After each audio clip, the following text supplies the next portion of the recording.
আসসালামু আলাইকুম। আশা করি সবাই ভালো আছেন। আমি আবুল কালাম আজাদ, উপসহকারী কৃষি কর্মকর্তা, গফরগাঁও, ময়মনসিংহ। আজকে আমরা একটি হ্যাচারিতে আসছি। কিভাবে রেণুপোনা উৎপাদন করে এবং কিভাবে ডেলিভারি দেয় সেই বিষয়টি আপনাকে দেখাবো আপনাদেরকে। এই যে দেখতে পাচ্ছেন হাফার মধ্যে এগুলো হচ্ছে রেণুপোনা ডেলিভারি দেওয়া হচ্ছে। ডিম হাফার মধ্যে দেওয়া হয়েছিল, তারপর রেণুপোনা ওঠার পরে এখন ডেলিভারি দেওয়া হচ্ছে। পানি দিয়ে আস্তে আস্তে একসাথে করা হচ্ছে যাতে হাফার মধ্যে রেণুপোনাগুলো যাতে আটকে না থাকে। আস্তে আস্তে এক জায়গায় নিয়ে আসা হচ্ছে। এখন এই যে বাটির মধ্যে ভরা হবে, তারপর এগুলা পলি ব্যাগে দেওয়া হবে, তারপর অক্সিজেন দিয়ে এগুলা মুখ বন্ধ করে দেওয়া হবে। এই যে প্রত্যেকটা পলির মধ্যে সমানভাবে বন্টন করা হচ্ছে।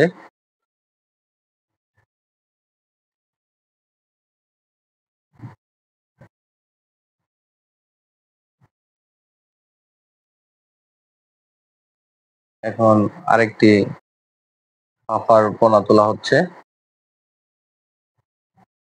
এই বাটিটাও সেম আগের মতো প্রত্যেকটা ব্যাগে সমান তালে দেওয়া হবে। তবে এইগুলো পুকুরে ছাড়ার আগে আপনার পুকুর প্রস্তুত করে নিতে হবে। রেণুপোনা ছাড়ার আগে পুকুরকে অবশ্যই শুকিয়ে আপনার চুন দিতে হবে। চুন দিয়ে জীবাণুমুক্ত করে তারপর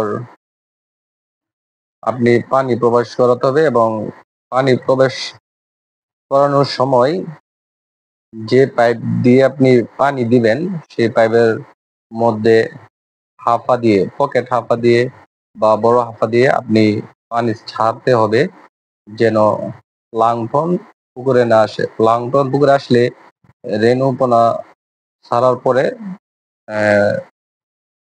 রেণুপোনা প্লাঙ্কটন খেয়ে তারপর মারা যাবে। কারণ প্লাঙ্কটন প্রচুর পরিমাণ পুষ্টি থাকে, যা রেণুপোনার জন্য উপযোগী খাদ্য না।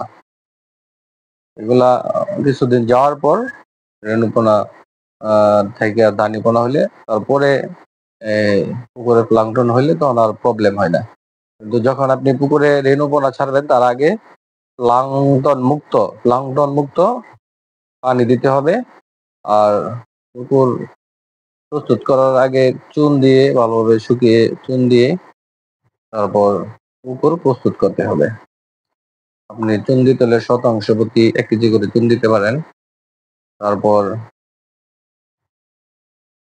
যে পাইপ বা মেশিন যেটা দিয়ে পানি দেন, পানি দেওয়ার সময় পাইপের পাইপের মধ্যে পকেট হাফা আছে, ওইগুলো বেঁধে দিতে হবে যাতে প্লাঙ্কটন পুকুরে না প্রবেশ করতে পারে।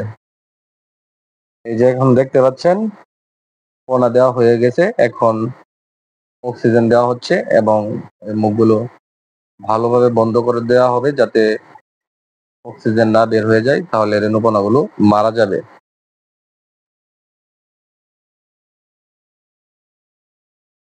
খুব ভালো করে বেঁধে দেওয়া হচ্ছে অক্সিজেন দিয়ে। তারপর পুকুরে নেওয়ার পর রাবার দিয়ে যে আটকানো হয়, বাতি খুলে তারপর পোনাগুলো পুকুরে অবমুক্ত করতে হবে। বৃষ্টির দিন পুকুরে পোনা ছাড়া যায় না, কারণ বৃষ্টির দিনে রেণুপোনা পুকুরে ছাড়লে নষ্ট হয়ে যাওয়ার সম্ভাবনা বেশি থাকে। খুব ভালো করে রাবার দিয়ে বেঁধে দেওয়া হচ্ছে যাতে অক্সিজেন ফিল না করে। তারপর এখন গাড়িতে তোলা হচ্ছে। প্রত্যেকটি খুব ভালো করে রাবার দিয়ে বেঁধে দেওয়া হচ্ছে। এই কাজগুলো খুব সতর্কতার সহিত করতে হয়। এগুলা অভিজ্ঞতা ছাড়া করা যায় না। উনি একজন এক্সপার্ট এই বিষয়ে।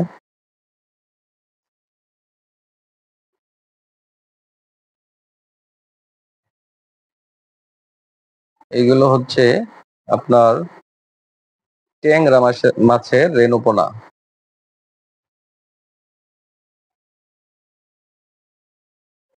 ট্যাংরা, গুলশা, তারপর আপনার শিং মাছ, তারপর হচ্ছে পাঙ্গাস মাছ, এই ধরনের রেণুপোনা এই হ্যাচারিতেই উৎপাদন করা হয়। ওনারা মূলত ট্যাংরা, তারপর গুলশা, কই মাছের পোনা, তারপরে হচ্ছে শিং মাছের পোনা, পাঙ্গাস মাছের পোনা, রেণুপোনা, এগুলো ওনারা উৎপাদন করে থাকেন এবং বিক্রি করে থাকেন।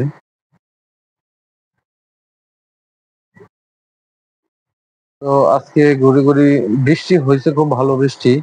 বৃষ্টির পরে এখন বৃষ্টি থামছে। দেখা যাক এগুলো নেওয়ার পর পুকুরে ছাড়া হবে। আবহাওয়া এখন রেণুপোনা পুকুরে অবমুক্ত করার পরিবেশ আছে।